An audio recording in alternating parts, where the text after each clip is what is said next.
Hello guys, কি মজার কাসিমের বাচ্চা দেখছুন না, কিন্তু দুঃখের বিষয় হলো এইটাই।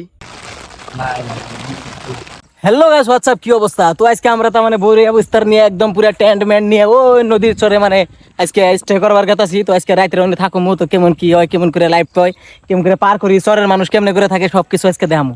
এই যে জুয়েল দা বইরেছি আর মানে কি মানুষ টানুষ বোঝাই, ওই চরে যাবো এই জন্য নামে উঠছি। ব্রহ্মপুত্র নদী আসামের সর্ববৃহত্তম নদী। ব্রহ্মপুত্র নদীর চরে বসবাসকারী মানুষদের জীবনযাত্রা অত্যন্ত সাধারণ ও প্রাকৃতিক নির্ভর। এখানকার মানুষদের একমাত্র যাতায়াতের মাধ্যম হচ্ছে নাও ও বুটবুটি। আসামের বরপেটা জেলায় এই ধরনের অনেক চর অঞ্চল রয়েছে। এদের অধিকাংশ কৃষক মাছ মারা ও পশুপালন করে জীবন নির্বাহ করে। চরের মানুষের মূলত বন্যা ও নদী ভাঙনের সাথে লড়াই করে জীবন নির্বাহ করে বেঁচে আছেন।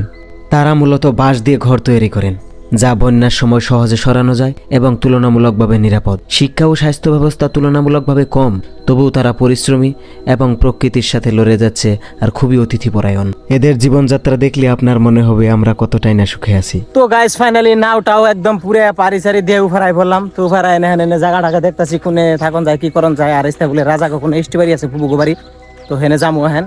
তো যাই এনে অল্প জিরিয়া টিরিয়া কিবা প্ল্যানিং করুম আর কি। তো গাইস ফাইনালি এই যে রাজা টেন্ট রেডি করে হালাইছে, এনে তার মানে টেন্টটা হাজামু। তো ওরা দুজনে পুরো কামে লাগিয়ে গেছে, টেন্টটা রেডি করতেছে, নলে তো ধরুন থাকুন যাবো না। আর ওয়াটার প্রুফ টেন্ট, সো কোনো প্রবলেম নাই, টেনশন নাই। বৃষ্টি আইলেও কিন্তু একটা টেনশন জড়িয়ে আইলে অল্প রিক্স হবো। বুঝাছে না? তো ওই যে একটু দেখা গেছে টেন্টটা থুয়া একটু মানে নদীর পারে নদীর ভিউটা নিবার গেতাছি, একটু আত্মক ধুমু, একটু ফ্রেশ ট্রেশ হমু। তো ওই জন্য একজনের পানির নিগা পাঠাইছি, তো হ্যাঁ আবার ডাকতেছে। তো আজকে মানে ফুল চরের একটা মানে এক্সপিরিয়েন্স নিবার আইছি লাইফে। কোনদিন মানে ব্রহ্মপুত্র পার দিয়ে ঘুরছি, কিন্তু চরে আইছিলাম না। তো আজকে চরে তো আইছি, আবার চরে রাইতো থাকুম বলে ভাবছি। তো লগে একদম বস্তু টস্তু যা যা লাগে সব নিয়ে আইছি। তো গাইস এনে টেন্ট রেডি করছে ঠিকই, কিন্তু এমন আন্ধারা হইছে, মানে ঝড়ি বৃষ্টি মানে খুব রেডি। তার আগে আমরা রান্না নই, তো হ্যাঁ যে গ্যাস ট্যাস সব রেডি করছি। তো রান্ধুমু, কিন্তু এই যে আকাশের যেটা গুম গুম আর কালা কালা শব্দ।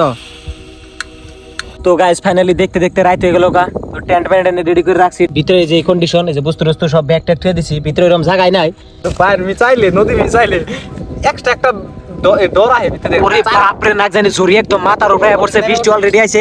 তো ভিতরে বাইরে পুরা গলি ঝুরি গাইলে এ রে নটা সে গাড়ি নাগানি মাইনে বাইরে নামছে, পুরা ধরে আইছে পুরা। বাপ রে, ওয়ারির মধ্যে জুয়া ভাই এখন নিনাম না কাম করতাম।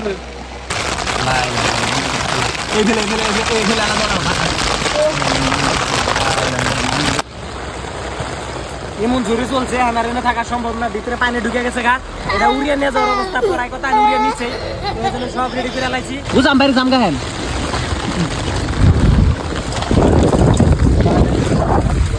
একদম বিদায়, এনার থাকা সম্ভব নাই, যে টেন্ট প্যান্ট উড়িয়ে নিয়ে গেছে গা। খালি এই যে বস্তু টস্তু সব নিয়ে আই পড়তাছি। হ্যাঁ সব উঠা, এই যে ব্যাগ বিস্তার সাম কর হাতে নিমু। ওই লাটে একটা তোটা, আর যেটা কি উড়াল দেওয়ার আগে খালি উড়াবি। দে আমার হাত বন্ধ, আমি তস তো ধরে রাখবো, তস ধরেছি ধরেছি। আর উড়ে শেষ দাও এই যে বালিটা আমার হাতে দাও। হ্যালো খালি কোন নাম বাস করছে, টাইম আছে এখনো, কেন টাইম আছে। ভিজে একদম অবস্থা শেষ, একদম কাহিল, যে জোরিয়ার বৃষ্টি নামছে কি কম। আর একদম মানে জাত হয়ে গেছি গে লাইভার, এমন ভুল কাম করতেছি না।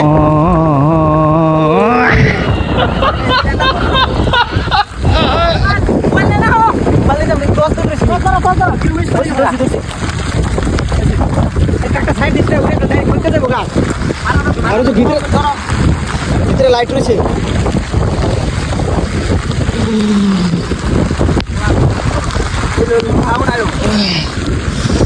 থাক পারা এনে, এই যে ব্যাগ এটা কি ওয়াটারপ্রুফ?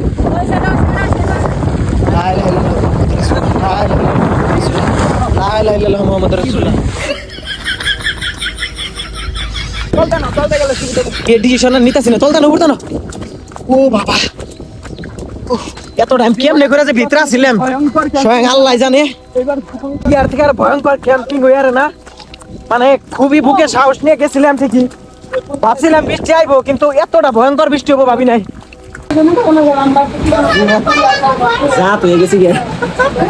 কি আর কমু গাইস, দেখলানি তো কেমনে করে ভাঙ্গে চুরাইলাম আর কি। এনে একটা বাইতে যে জিরাইতেছি, তো এনে জিরিবার টিরিবার দিছে আর লগে যা যা আছে আমরা রান্দার জন্য বাই করে দিলাম। এনে ওই যে রান্না বাড়ি করতেছে, পরে দেখি যদি নসিবে আছে আল্লাহ যদি রাখছে খামো, তারপরে খাই সকালে। তো গাইস ওন থেকে আসার পরে খুব ভয়ঙ্কর কন্ডিশনে সালকা দেখলানি, তো পরে যে নার পরে তারপরে আন্টি রান্দে দিল। তো গাইস ফাইনালি রাইতনে থাইকা টাইকে তারপরে তো কন্ডিশন কি হলো দেখলানি। পরে এক বাইতে এনে মানে আন্টিকে বাইতে এনে খাওয়া দাওয়া করলাম, রাত্রে কোনো রকম করে পার করলাম। তো এনে যাবর ভরিয়া বিস্তার মানে একদম বোঝা টোজা টেন্ট ব্যান্ড সব কিছু নগে নিয়ে বাড়ি হয়ে গেছে গিয়ে। তো ওই সামনে নাও আছে, তো নাওয়ের ঘাটে থেকে নাও দিয়ে পার হয়ে ডাইরেক্ট জামগা বাইতে। তো গাইস ফাইনালি নাওয়ে উঠে বললাম, এখন বস্তু নিয়ে সব রেডি, তো পার যাবো। তো ব্লগটা শেষ করতেছি।